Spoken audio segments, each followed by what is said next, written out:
which will prohibit sale based on age of a property. Mr. Hari Kumar also asked if we have plans to reduce the consent level of buildings which are 30 or 40 years old. This point has been raised a number of times by people who want the en bloc sale rules eased. Mr. Kumar said that the public interest in rebuilding such older developments should be given more weight. The House also heard a slightly contrary view from Professor Strawn, who focused quite graphically on the impact on the elderly, and Ms. Lee as well. So what you have is a clinical lawyer's approach contrasted with a sociologist's perspective. I was very tempted to say, you know these corporate litigation lawyer types.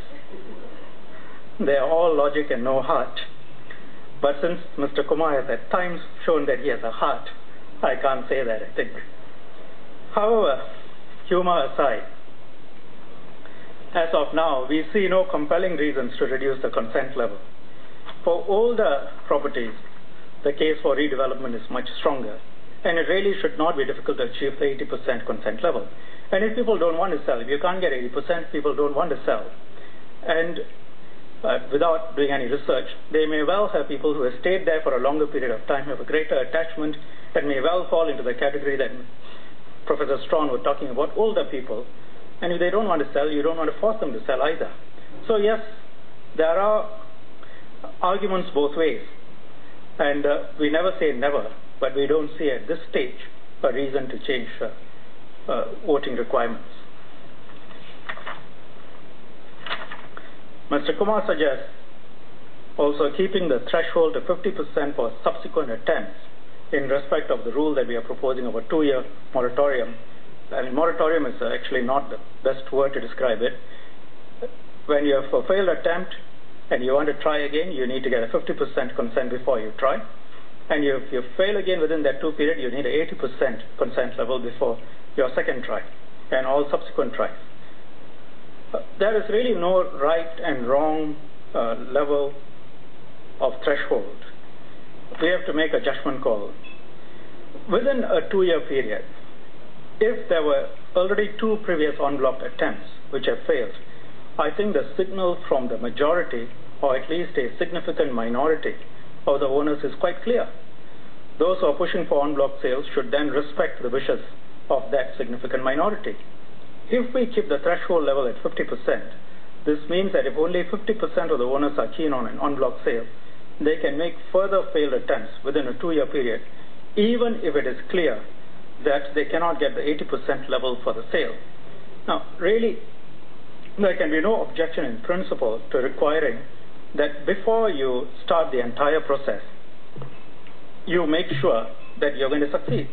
If it's a 3rd attempt within 2 years, there can be no objection in principle to requiring them to show that 80% of the people agree. And if they can't agree, that means the attempt is almost certainly likely to fail. Then why put everyone through the process?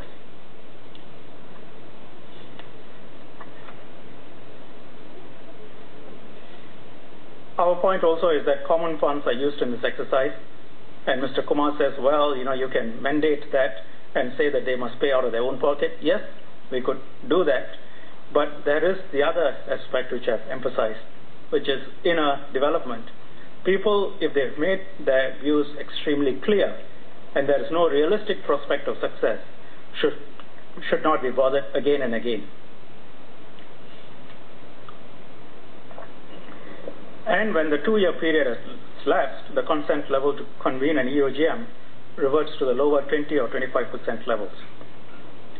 Mrs. Mildred Tan voiced her concerns that the proposed amendment to allow a simple majority of sale committee members to vote out dissenting members from the committee may result in a committee that is inherently biased towards an en bloc sale. I think I need to clarify here. This provision can only be invoked after the sale committee had obtained the requisite 80 or 90% owner consent levels and has made the en bloc sale application to the Strata Titles Board. As such, the provision will not diminish non-consenting owners' ability to participate in the en bloc sale process. It's only after the requisite 80 or 90% consent level has been reached that the sale committee can vote out dissenting members. if it is at this stage that a non-consenting sale committee member can choose to file his or her objections to the sale application directly to the STB. Sale committee, which represents the majority of the owners who had consented to the sale, should be allowed to expedite with the sale process without being slowed down by non-consenting members on the committee. Ms. Tan has also suggested that there should be a minimum qualification standard stipulated for sale committee members. I appreciate the intent behind the suggestion, but again, I think we should not be micromanaging these issues. The owners should be free to decide who they would like to elect to represent them on the sale committee. Ms. Lee proposed that there should be requirements for an independent property appraiser to recommend an appropriate method to apportion sale proceeds among owners prior to owners approving the terms of the collective sale agreement. Currently, the Act provides for an independent report on the method of distribution. This report, together with some other documents, is required to be sent to all owners before the en bloc sale application is made to the STB. Beyond that, if owners feel that such a report would be useful for them to better understand the proposed en bloc sale prior to signing the CSA, they can always require the sale committee to provide such a report. Owners have the ultimate say. They can ask for what they think is necessary for the process or for them to participate in the process. If owners wish to find out more about apportionment methods, the SISV has issued a set of guidelines to recommend general apportionment methods. The guidelines also illustrate how and when to apply these apportionment methods. They can be found on SISV's website. With regard to the requirement for a valuation report, the sale committee has to obtain valuation report on the date of the close of the public tender or public auction. This is because we believe that this is the single most important juncture in the en bloc sale process, where a valuation report will ensure that the development is not sold below prevailing market rates. Beyond that, there is no one-size-fits-all solution for the provision of valuation reports to guide owners when they are signing the CSA. Ultimately, it depends on the risk appetite and comfort level of different owners. Furthermore, valuation reports have a shelf life of a few weeks to several months, depending on the volatility of the property market. Hence, it's best to leave it to the owners to jointly decide on the number and frequency of valuations to be carried out. We do not mandate that it should only be given at one point in time. We mandate that it should be given at such a point in time. At all other points in time, it's up to the owners to decide whether they want further valuations at whatever cost is appropriate. Similarly, on Ms. Lee's other proposal for the appointed property consultant or agent to provide their business proposals that they prepare for prospective buyers, it is best to leave these matters to the owners to request for such information if they consider it appropriate. May be appropriate for some developments, may not be appropriate for others. At the end of the day, owners are making choices in respect of their properties which involve millions of dollars. You expect them to know what they want and what sort of safeguards they wish. Our task is to prescribe certain minimum standards of conduct and to make sure that the whole process is fair, transparent, and refine it as we go along, as we are doing now. Ms. Lee also proposed that there should be a mandatory requirement for sale committee to seek reaffirmation from the owners before the award of a sale tender.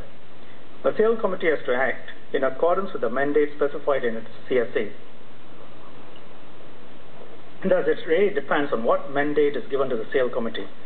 If the owners empower the sale committee to make the decision for award of tender within the certain prescribed parameters, without the need for reaffirmation, then it is not the government's business to intercede and tell the owners how they should run the process. Likewise, there is nothing in the legislation, either in the past or going forward, to prevent owners from specifying that they want the sales committee to seek such a reaffirmation from the owners before the tender is awarded. This can be provided in the CSA if the majority wants. Mr. Speaker, sir, this bill represents another step towards refining the en bloc sale regime in Singapore. The Ministry will continue to review the Act in accordance with the state of the en bloc market and the experience that we get, and we will make further refinements if necessary. Thank you, sir.